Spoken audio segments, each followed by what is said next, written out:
السلام علیکم محترم ناظرین، پروگرام ادب ادیب کے ساتھ آپ کا میزبان عبدالرحمن مومن حاضر ہے۔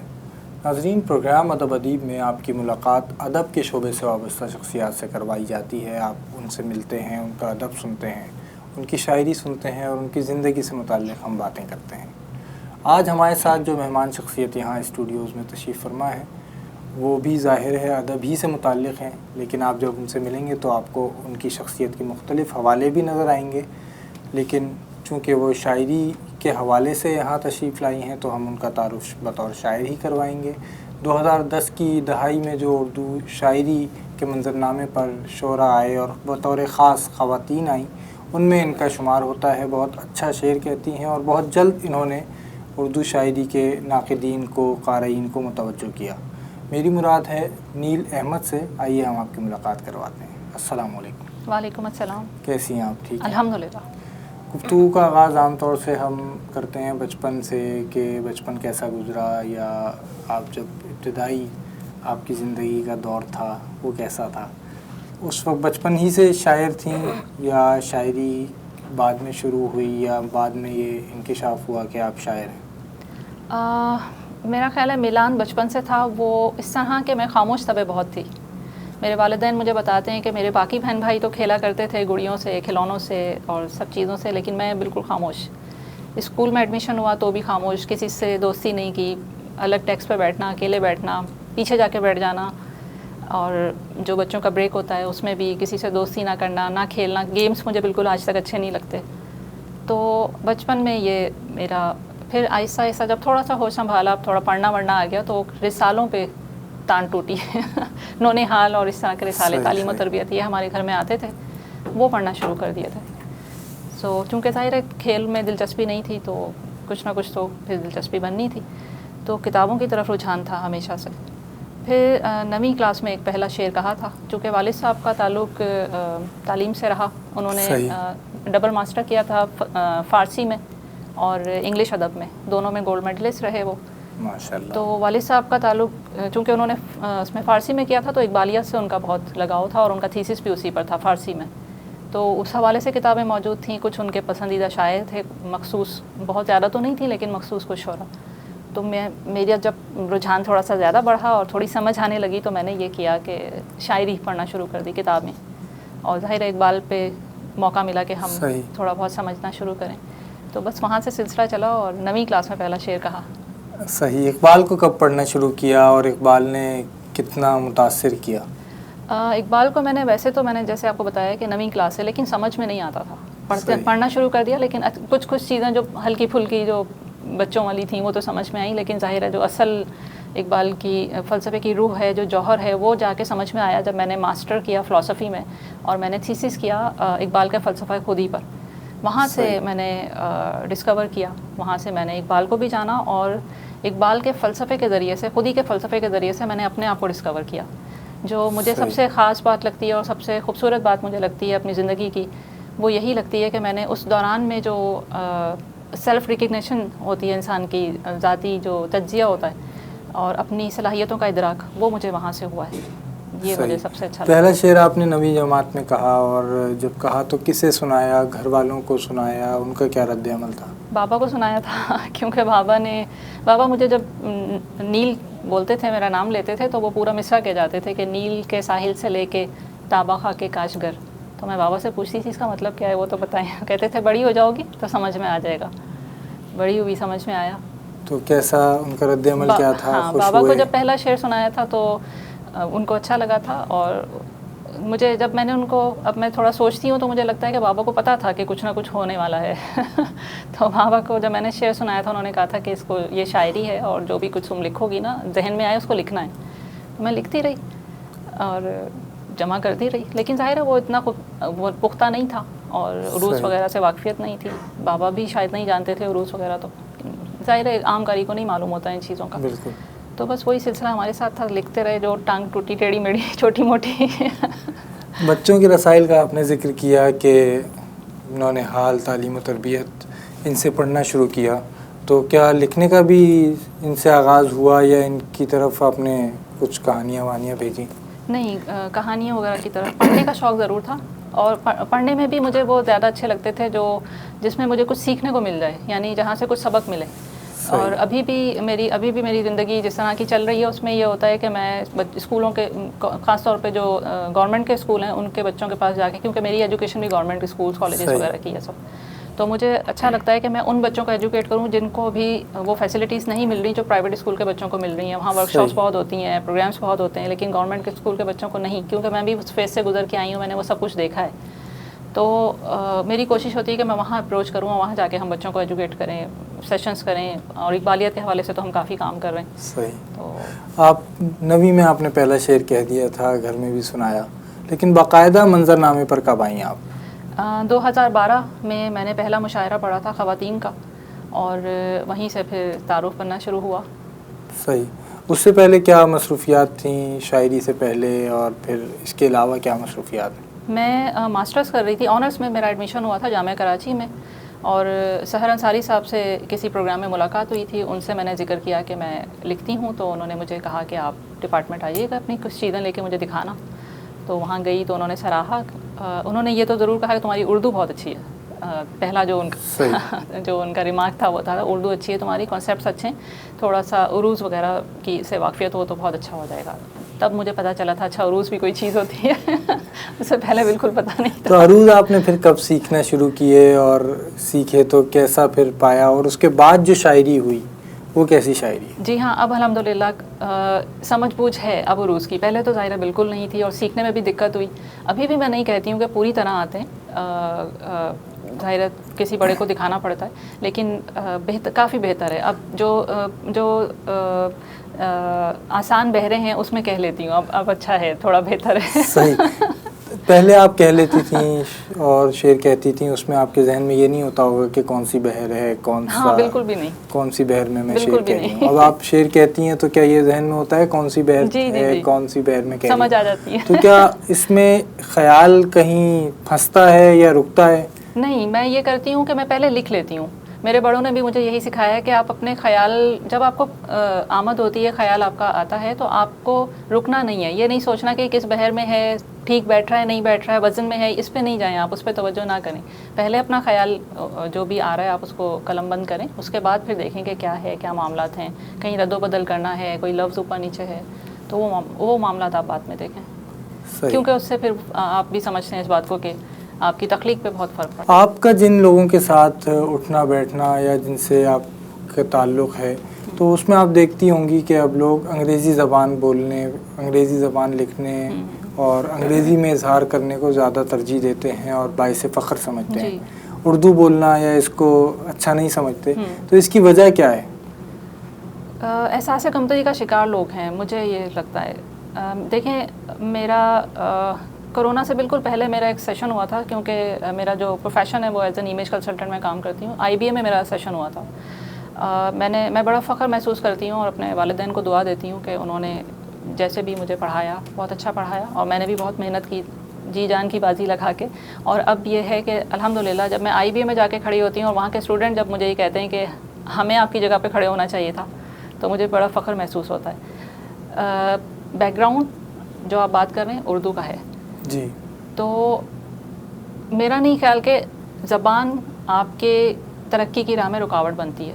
میرا اس پہ ایمان نہیں، اس بات پہ ایمان نہیں ہے. میرا ایمان اس بات پہ ہے کہ آپ انسان اگر کچھ سوچ لے کے اس کو یہ کرنا ہے، یہ اچیو کرنا ہے، یہ حاصل کرنا ہے، تو وہ کر جاتا ہے. کرنے والا بننا چاہیے، سہارے نہیں ڈھونڈنے چاہیے یا وجوہات نہیں. آپ کو اس وجہ سے یہ ہو جائے گا، اس وجہ سے وہ ہو جائے گا، میں نے تو اردو پڑھی بھی، میں تو آگے ہی نہیں جا سکتا. آپ کر سکتے ہیں، آپ سب کچھ کر سکتے ہیں، آپ کرنے والے تو بنے. ویسے سوال میرا جو تھا وہ یوں تھا کہ جو لوگ اردو بولنا صحیح نہیں سمجھتے اور انگریزی بولتے ہیں، خواہ وہ انگریزی ہی میں پڑھے ہوئے ہوں، انگریزی ہی کے جو ماحول ہے، انگریزی کا ماحول ہے، اسی میں بڑھے ہوں، تو ان کے لیے کیا پیغام ہے؟ وہ کیوں اردو بولنے سے اتنا زیادہ گھبراتے ہیں، پریشان ہوتے ہیں؟ ایک میرا خیال ہے کہ پس منظر جس میں وہ رہتے ہیں یا ان کی تربیت جس طرح ہو رہی ہوتی ہے، جو ماحول ان کو مل رہا ہوتا ہے، میرا خیال ہے کہ اس کا قصور ہے. یہ والدین کو چاہیے کہ وہ بچوں کی تربیت کریں اور اپنے قومی اثاثے سے ان کی آگاہی ہونی چاہیے، بچوں کی بچپن سے ان کی تربیت ہونی چاہیے. میں بار بار یہ بات کہتی ہوں کہ ایک وجہ تو یہ کہ نصاب کا مختلف ہونا. آپ بھی اچھی طرح جانتے ہیں کہ پورے جو پہلی کلاس سے لے کے 10ویں جماعت تک پورے ملک میں نصاب ایک ہونا چاہیے. بالکل. چاہے وہ تعلیمی ادارے نجی ہوں یا سرکاری ہوں, دونوں سطح پہ ایک ہی نصاب, تاکہ اس کے بعد چوائس ہونی چاہیے بچوں کے پاس کہ وہ کسی پرائیویٹ یونیورسٹی سے کرنا چاہ رہے ہیں یا گورنمنٹ یونیورسٹی سے, لیکن اس سے پہلے ایک اسٹینڈرڈ ہونا چاہیے سب کے لیے, تاکہ وہ پھر ایک دوسرے کو احساس کمتری کا شکار نہ کریں یا خود احساس کمتری کا شکار نہ ہو جائیں. تو اس چیز کا میرا خیال ہے کہ گورنمنٹ کی بھی ذمہ داری ہے اور والدین کی بھی ذمہ داری ہے, اور اگر یہ ماحول ہمارے پاس نہیں ہو رہا اس وقت پیدا, تو پھر والدین کی زیادہ ذمہ داری ہے کہ بچوں کی تربیت کریں کہ آپ کی زبان, آپ کا کلچر, آپ کی جو تہذیب ہے اس سے ان کی آگاہی ضرور ہونی چاہیے, اور اس کو فخر کے طور پر ان کا تعارف کروایا جائے, بنسبت اس کے کہ آپ اردو بولیں گے تو آپ تو سڑک چھاپ ہیں یا آپ کوئی چھوٹے درجے کے انسان ہیں. یہ میرا خیال ہے کہ یہ سوچ ہے, اصل میں سوچ ڈیولپ کی جاتی ہے. ناظرین کرام, گفتگو کا سلسلہ جاری ہے. یہاں سلسلہ کلام ٹوٹ رہا ہے ایک وقفے کی وجہ سے. وقفے سے واپس آئیں گے اور گفتگو کے سلسلے کو آگے بڑھائیں گے. آپ ہمارے ساتھ رہیں.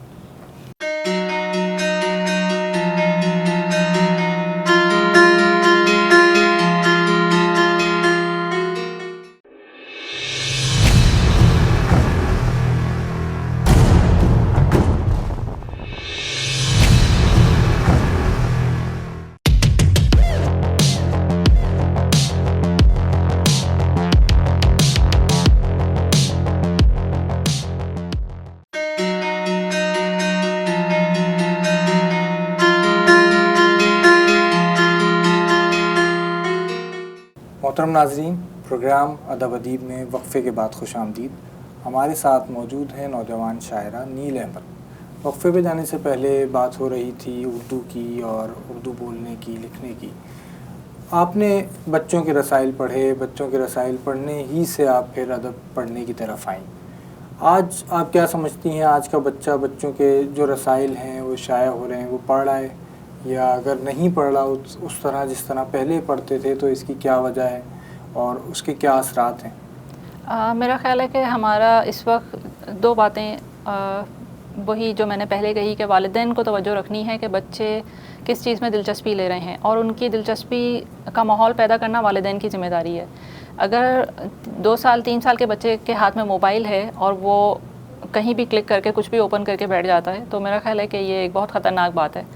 آپ بچوں کے ہاتھ میں موبائل دے دیتے ہیں, ان کی دلچسپی پھر وہ ظاہر ہے اس میں کلر ہیں, تصویریں ہیں, جو بھی کچھ ظاہر ہے ان بچوں کا اس وقت کی ایج کے حساب سے جو انٹرسٹ ہوتا ہے, جو دلچسپی ہوتی ہے, وہ اس کو پھر ایک, جس کو لفظ پتہ نہیں کہنا چاہیے, چسکا جو بچے کو لگ جاتا ہے کہ وہ پھر روئے گا, چیخے گا, مجھے یہ چاہیے. تو آپ کو یہ ماحول خود آپ کو پیدا کرنا ہے کہ بچے کی دلچسپی آپ کو اس کا, کیونکہ وہ ایک کچا ذہن ہے. ہیوم ایک فلاسفر ہیں, انہوں نے کہا تھا کہ ذہن ایک سادہ تختی ہے, آپ جو اس پہ لکھیں گے وہ نقش ہو جائے گا. تو وہ بچوں کی تربیت کرنا, کیونکہ آپ جیسا اس کو مولڈ کریں گے وہ ویسی شیپ اس کی بچے کی بنے گی. توجہ رکھنی ہے, تربیت رکھنی ہے, دلچسپی کا ماحول پیدا کرنا ہے. آپ کتاب پڑھیں گے, بچہ آپ کو دیکھ کے کتاب پڑھے گا. ایک مخصوص وقت میں آپ کچھ دیر کتاب لے کے بیٹھیں, خود آپ کے بھی علم میں اضافہ ہوگا, بچہ دیکھے گا کہ آپ کے والدین کتاب کی طرف ہیں, اس میں کچھ ہوگا تو وہ پڑھ رہے ہیں, مطلب آٹومیٹکلی ذہن میں بچے کی بات آئے گی, تو وہ خود بخود اس طرف جائے گا. صحیح. جب کوئی شاعر شعر کہتا ہے اور وہ چاہتا ہے کہ اس کا کلام لوگوں تک پہنچے, ایک شہر سے دوسرے شہر, دوسرے ملک, تو وہ رسائل کی طرف جاتا ہے, رسالوں میں اپنا کلام بھیجتا ہے. آج آپ دیکھتی ہیں کہ سماجی رابطوں کی جو ویب سائٹس ہیں, انہوں نے ایک طرح سے اپنے آپ کو متبادل کے طور پر بھی پیش کیا ہے. لیکن کیا آپ نے رسالوں میں کلام بھیجا, اور کن رسالوں میں آپ کا کلام شائع ہوا؟ بہت کم جگہ پہ میری کوئی خاص دلچسپی نہیں ہوتی, مطلب میں نئی چیز کے پیچھے بھاگ رہی ہوتی کہ وہاں چھپ جائے, وہاں چھپ جائے. جب ٹائم آئے گا کتاب لگا چھاپ دیں گے, آ جائے گا, چھپانا ہوگا, کوئی جلدی نہیں ہے کسی چیز کی. مطلب میں نے دیکھا ہے لوگوں کو کہ وہ ان کی دلچسپی ہوتی ہے کہ یہاں بھی چھپ جائے, وہاں بھی چھپ جائے.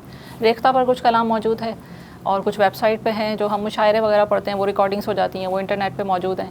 اور کچھ لوگ ویڈیوز, آپ نے دیکھا ہے کہ آج کل فیس بک پہ کافی چینلز بن گئے ہیں, پیجز بنے ہوئے ہیں, یوٹیوب چینلز بن گئے, تو وہ کافی اسٹوڈنٹس ہیں جو شاعری پہ کام کر رہے ہیں, اور وہ شعراء سے ویڈیوز لے لیتے ہیں اور وہ اپلوڈ کرتے ہیں اس کو ڈیزائن کر کے, تو وہ آٹومیٹکلی سلسلہ چلتا رہتا ہے. تو رسائل کی طرف شروع میں تھوڑا سا انٹرسٹ تھا, اب نہیں ہے, اب بہت عرصہ ہو گیا میں نے چھوڑ دیا ہے. ہاں کچھ مضامین وغیرہ جو میں نے لکھے وہ ضرور پبلش ہوئے. یہ جو متبادل آپ نے ذرائع بتائے, سماجی رابطوں کی ویب سائٹس ہیں, اور بہت معروف اس میں بھی ایک ویب سائٹ کا آپ نے نام لیا, تو کیا یہ ذرائع رسائل کے متبادل ہیں اور یہ وہی کردار ادا کر رہے ہیں جو رسائل کیا کرتے تھے یا کرتے ہیں؟ نہیں، میرا خیال لکھے ہوئے لفظ کی اہمیت بہت اہم ہوتی ہے. چھپ جانا، ہاں، شائع ہو جانا. منہ سے بولی ہوئی بات اور مختلف جو سوشل میڈیا کے جتنے بھی انٹرنیٹ کے جتنے بھی سورسز ہیں وہاں پر کلام کا آ جانا ٹھیک ہے، اچھا ہے، لیکن کسی کتاب میں چھپ جانا، کسی رسالے میں چھپ جانا، اس کی ایک الگ ورتھ ہے، اس کی ایک الگ ویلیو ہے، اس کی ایک الگ پہچان ہے. تو اس میں آپ نے ابھی بتایا کہ میں نے بولے نہیں ہیں، معذرت، میں نے بولے نہیں ہیں لکھے ہیں، میں نے بولے نہیں ہیں لکھے ہیں تاکہ لفظوں کی عمر بڑھ جائے. اچھا ہے، واہ. میں نے بولے نہیں ہیں لکھے ہیں تاکہ لفظوں کی عمر بڑھ جائے. تو رسائل میں آپ دیکھتی ہیں کہ آپ کی جو نسل ہے یا آپ کے بعد والے جو نوجوان ہیں وہ اتنی دلچسپی نہیں لیتے، نہ وہ رسالوں میں اپنا کلام بھیجتے ہیں، نہ ان کا شائع ہوتا ہے، اور وہ پھر رسالے پڑھتے بھی نہیں ہیں. تو آپ اس کی وجہ کیا سمجھتی ہیں کہ رسائل سے اتنی جو دوری ہمارے خاص طور پہ شعراء نے، لکھنے پڑھنے والوں نے بھی اگر اختیار کر لیے تو اس کی وجہ کیا ہے اور اس کے اثرات کیا ہیں؟ میرا خیال ہے کہ سب سے جو ایک خرابی پیدا ہوئی ہے وہ ہمارے ہاتھ میں جو ایک موبائل ہے نا اس سے ہوئی ہے. خود میں بھی اس کا شکار ہوں کہ ہم 2-2 منٹ کے بعد 4-4 منٹ کے بعد ہم کوئی کام بھی کر رہے ہوتے ہیں، ایک میسیج آتا ہے، ہماری فوراً توجہ ادھر چلے جاتی ہے، ہم اپنے کام کو چھوڑ دیتے ہیں. لیکن پچھلے کچھ عرصے سے یہ کیا کہ میں موبائل بند کر دیتی ہوں جب مجھے کام کرنا ہوتا ہے، کیونکہ ہم اب ظاہر ہمارا اسٹڈی کا ٹائم ایک خاص ہو گیا ہے، وہ آپ بھی اس بات کو سمجھ سکتے ہیں. تو وہ اگر نہ کریں تو پھر بڑے مسائل ہوں گے.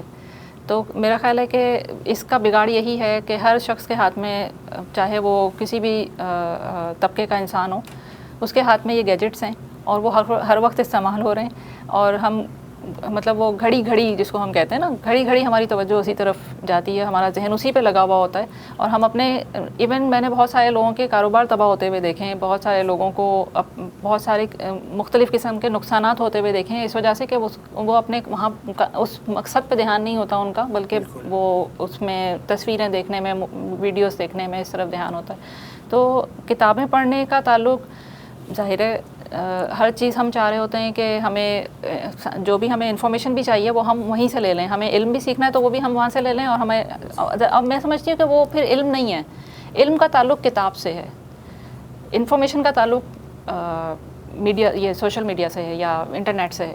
آپ وہاں سے جو چیز جب تک آپ لفظ کا ذائقہ نہیں چکھتے نا، آپ کی انگلیاں لفظ کا ذائقہ نہیں چکھتی، اس وقت تک میں نہیں سمجھتی کہ وہ انٹرنیٹ والے جو ڈیٹا ہے وہاں سے جو ہم دیکھ رہے ہیں، یا وہاں سے کوئی کتاب میں نے پڑھ کے کھول کے میں نے پڑھ لی ہے تو مجھے وہ مزہ ہی نہیں آتا ہے، وہ چیز میرے ذہن میں بیٹھتی نہیں، آپ یقین کریں. تو میں سمجھتی ہوں، اور اس میں بہت سارے نفسیاتی فوائد ہیں کتاب پڑھنے کے، بہت سارے نفسیاتی فوائد ہیں. ایک ریسرچ ہوئی تھی امریکہ میں، اس میں کوئی بہت سارے لوگوں کو کتاب پڑھنے کے لیے دی گئی، اور کچھ لوگوں کو انٹرنیٹ کے ذریعے سے کتاب پڑھنے کے لیے دی گئی، اور کچھ لوگوں کو ظاہر ہے فزیکل ہاتھ میں کتاب دی گئی. پھر ان سے پوچھا گیا کہ کیا فرق تھا، یا انہوں نے اپنے تجربات بتائے، اور وہ لوگ کچھ ڈپریشن کا شکار مریض تھے. جو ریزلٹس آئے، جو زیادہ اچھے ریزلٹس آئے وہ تھے کتاب کے مطالعے والے لوگ، جو فزیکلی انہوں نے کتاب پڑھی.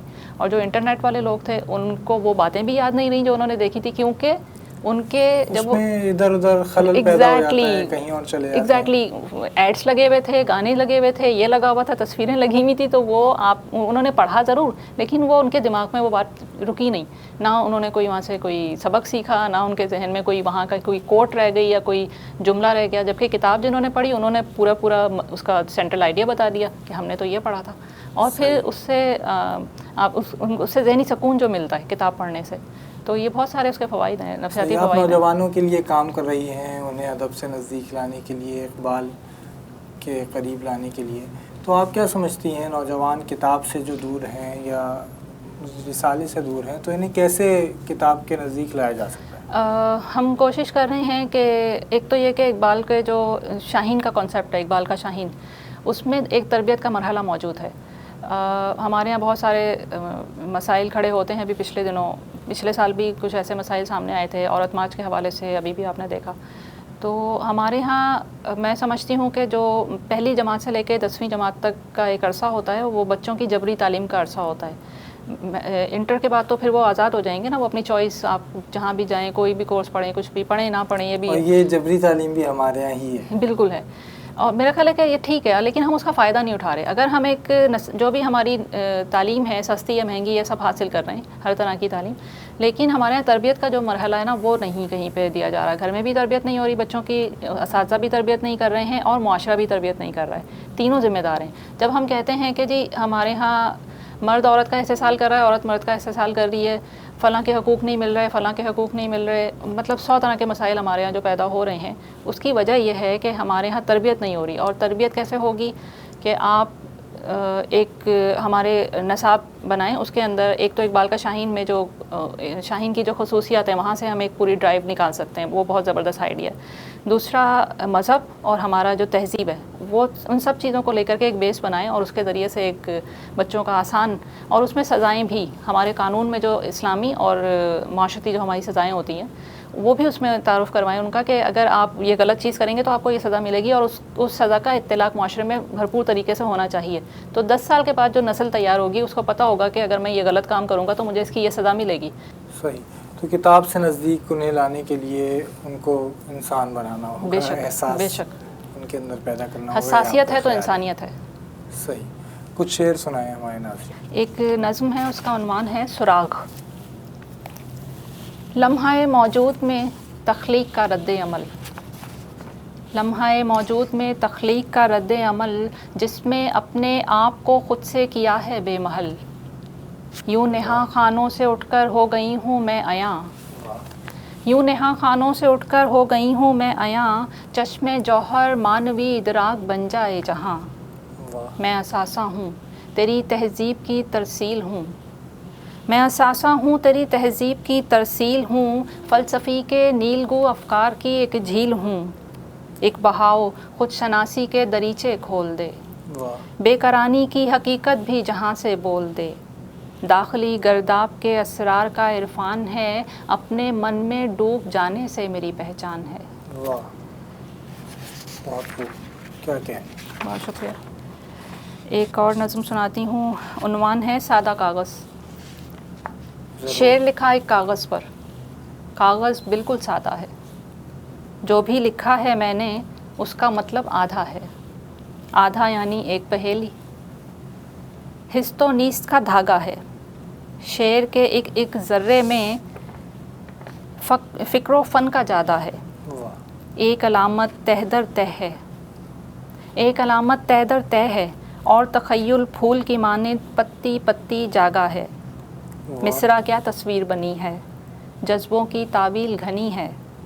وجدانی دریا میں بہہ کر، وجدانی دریا میں بہہ کر، کاغذ نے معنوں کو سہ کر، میری بات مجھی سے کہہ کر، غزلوں نظموں کے جوہر کو، ان کے اندر کے گوہر کو رمز بنا کر پالا ہے. گر تم میری بات نہ سمجھے تو پھر کاغذ سادہ ہے. کیا کہنے. واہ.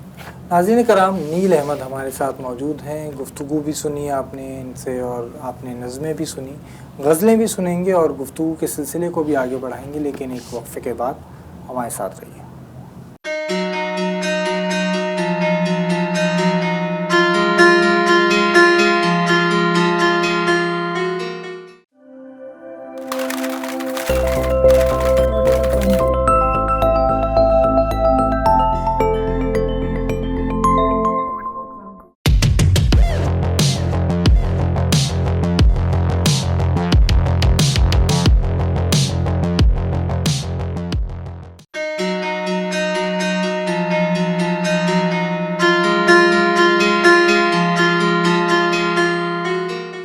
پروگرام ادب ادیب میں وقفے کے بعد خوش آمدید.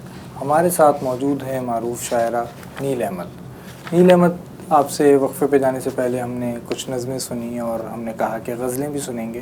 غزلیں سننے سے پہلے ایک سوال کہ آپ نے اظہار کے لیے کون سی صنف کو موزوں پایا، کون سی صنف کو زیادہ اچھا سمجھا یا اچھا پایا؟ شروع تو میں نے نظم سے کیا تھا، ایک شعر کہا تھا اور پھر نظمیں زیادہ میں نے کہیں. لیکن ابھی بعد میں کچھ عرصے سے، میرا خیال ہے کہ 3 سال سے شاید میں نے غزل کے اوپر توجہ دی، یا خود بخود توجہ ہوئی، کیونکہ پڑھنا شروع کر دیا تھا.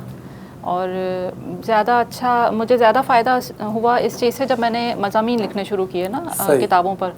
فلسفیانہ نقطہ نظر سے تجزیاتی مضامین میں نے لکھنا شروع کیا، کیونکہ فلسفے کی اسٹوڈنٹ تھی تو میں ابھی بھی کچھ پڑھتی ہوں تو میرا ذہن جو ہے پہلے اس میں فلسفہ ہی ڈھونڈ رہا ہوتا ہے ہر چیز میں تو جب میں نے کتابیں پڑھی ظاہر ہے مختلف شعراء کی، اور کچھ بہت اچھے مستند ہمارے شعراء ہیں، اجمل سراج صاحب ہیں، یاسمین حمید صاحبہ ہیں، اور ابرار احمد صاحب ہیں، تو ظاہر ہے ہمارے آج کے جو دور کے بڑے اچھے شاعر ہیں. ابھی بہت ساری کتابیں ایسی ہیں جو میرے پاس ہیں، ان پہ بھی کام کرنا ہے. تو کتابیں پڑھنے سے یہ فائدہ ہوا کہ میری اپنی تربیت ہوئی، خیال کی پختگی، اور پھر میرا جو ایک فلسفے کا میرا جو بیک گراؤنڈ تھا وہ بھی مجھ پہ کھلنے لگا کہ اس کو شعر میں کیسے ڈھالا جائے.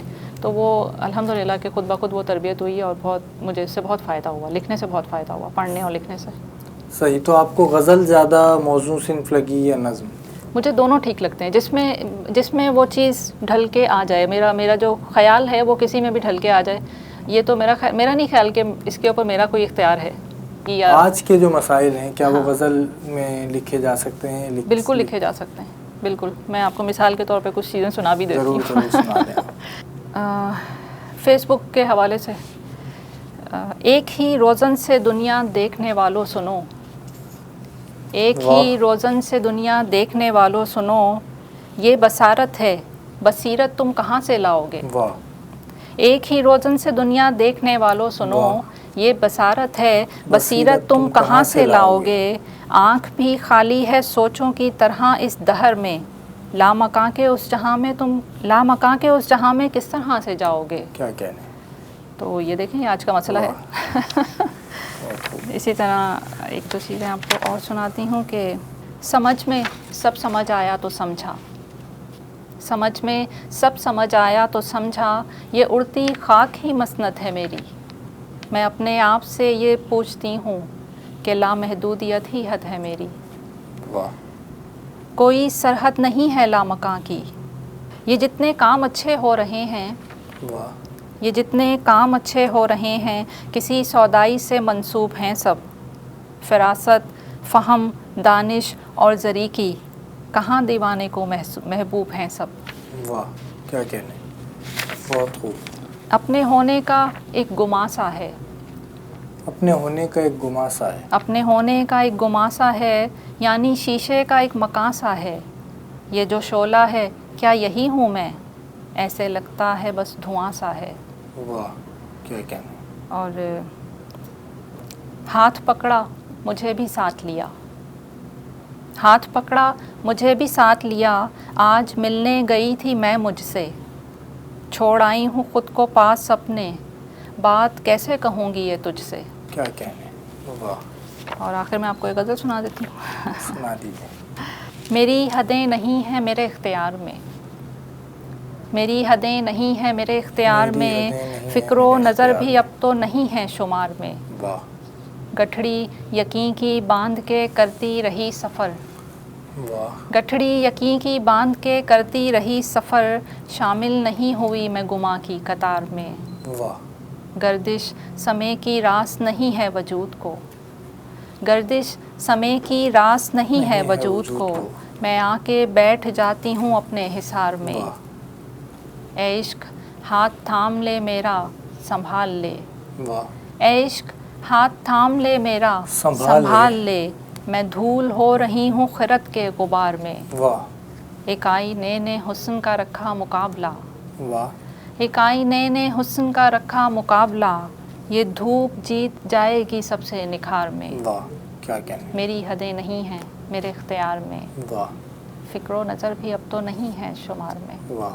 مشاعروں میں آپ نے شرکت کب شروع کی؟ 2012 میں آپ شعری منظرنامے پر آئیں، اور مشاعروں کو آپ نے کس طرح کا پایا، کیسے مشاعرے آپ کو لگے؟ کیونکہ مشاعرے کی جو روایت ہے وہ آپ جانتی ہیں اچھی طرح.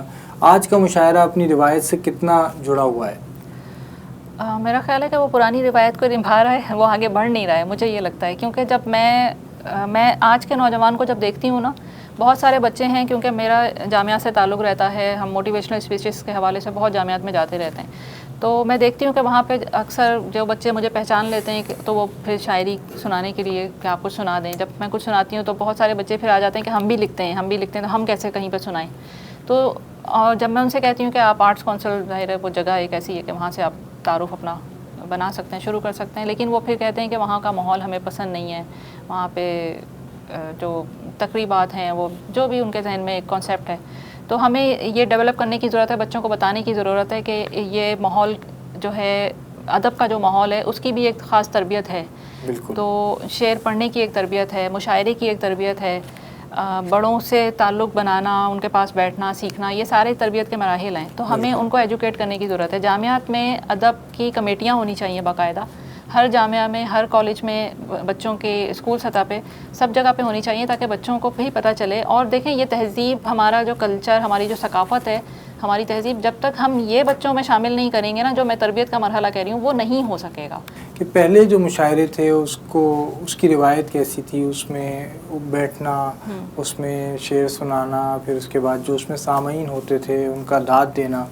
آج جو مشاعرے ہو رہے ہیں اس میں آپ جانتی ہیں کہ جو اس کے طریقہ ہے، اس کا طریقہ تھوڑا تبدیل ہو گیا ہے. لوگ کھڑے ہو کے شعر سناتے ہیں، سامعین بھی بیٹھے ہوتے ہیں کرسیوں پہ، پھر اس کے بعد داد بھی مختلف انداز سے دی جاتی ہے، تالیاں بجتی ہیں. تو اس کو آپ کس نظر سے دیکھتی ہیں، اور یہ کیا مشاعرے کی جو روایت ہے یہ آگے بڑھ رہی ہے یا یہ رویہ مشاعرے کو نقصان پہنچا رہا ہے؟ میرا خیال ہے کہ جو ایک طریقہ کار رہا ہے اس کو چلنا چاہیے، لیکن ہاں کھڑے ہو کے پڑھنا یا بیٹھنے میں اس میں کوئی حرج نہیں ہے. لیکن جو ہمارے سامعین ہیں ان کی تربیت ضرور ہونی چاہیے کہ سیٹیاں بجانا یا تالیاں بجانا تو نہیں، داد دینا. اصل میں داد کا انداز جو ہوتا ہے ہمارے یہاں، ایک تربیت ہونی چاہیے سامعین کی، یا ان کو پہلے سے تھوڑا سا بتایا جائے. کیونکہ ضروری نہیں ہے کہ ہر دفعہ سامعین جو ہیں وہ تربیت یافتہ آئیں، کچھ نئے لوگ ہوتے ہیں اور اکثر بلکہ نئے ہی لوگ ہوتے ہیں.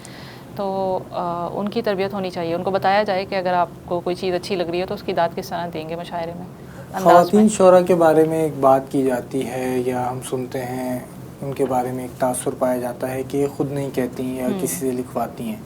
اس تاثر کو آپ کس نظر سے دیکھتی ہیں، اور کیا آپ نے بھی اس کا سامنا کیا؟ بالکل، بہت زیادہ کیا. بلکہ میں ہی نہیں، ہر دوسری خاتون کے بارے میں یہی کہا جاتا ہے. یہ واحد ایک، میں نے زندگی میں بہت شعبوں میں کام کیا ہے، یہ واحد ایک دنیا تھی جس میں آ کے مجھے یہ پتہ چلا کہ اچھا میں خود کچھ بھی نہیں ہوں. مطلب دوسرے مجھے بتا رہے ہیں کہ آپ کچھ نہیں ہیں، آپ کو ہم لکھ کے دے رہے ہیں، آپ نے خود کچھ نہیں لکھا ہے. ہر دفعہ یہ بات باور کروائی جا رہی ہوتی ہے، امپوز کی جا رہی ہوتی ہے آپ کے اوپر.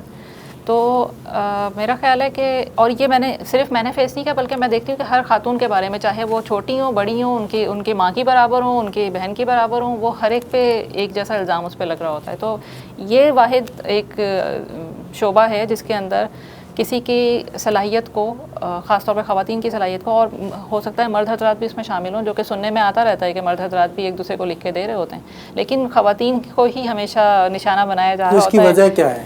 کیا اس میں کہیں کہیں سچائی بھی ہوتی ہے یا میرے علم میں نہیں ہے؟ میرے علم میں نہیں ہے، کیونکہ میں کسی کی ذاتی زندگی میں جانا میرا کام نہیں ہے. میں اپنے کام سے کام رکھتی ہوں، جو میں کر رہی ہوں، میں اپنا انالیسس اپنے ساتھ کر رہی ہوتی ہوں. میں اپنا مقابلہ، اپنا جو تقابل ہے وہ اپنے ساتھ رکھتی ہوں. مجھے اس چیز میں کوئی دلچسپی نہیں ہے کہ کون کیا لکھ رہا ہے اور کیوں لکھ رہا ہے اور کس نے کس کو لکھ کے دیا ہے، کس کو نہیں دیا ہے. میرا اس سے کوئی تعلق نہیں ہے. میں اپنی تعلیم پہ توجہ دیے ہوئے ہوں، اور اپنے کام کو، اپنی شاعری کو اگر بہتر بنانا چاہتی ہوں تو اس پہ توجہ دیے ہوئے ہوں. اور الحمدللہ جو لوگ مجھے جانتے ہیں ذاتی طور پہ، ان کو پتہ ہے کہ میرا کام کیا ہے. اور شعری مجموعہ آپ کا کب آ رہا ہے؟ میرے کچھ بڑے تو اصرار کر رہے ہیں کہ اب آنا چاہیے. دیکھیں، کچھ کہہ نہیں سکتی. تھوڑا سا وقت شاید. پیغام دیجیے ہمارے ناظرین. میں بار بار یہی کہتی ہوں کہ ہمارے بچوں کی تربیت ہونی چاہیے. ہمیں ایک تہذیب یافتہ معاشرہ بنانا چاہیے، کیونکہ آنے والا وقت جو ہے، ایک تو ہماری جو جدید جو ٹیکنالوجی ہے، جس نے ایک یک رخا انسان پیدا کیا ہے، جو صرف اس کی سمت ایک ہی ہے. تو ہمارے جو اپنا تنقیدی محاسبہ کرنے کا جو ایک عمل تھا انسان کا، وہ اس سے دور ہو چکا ہے.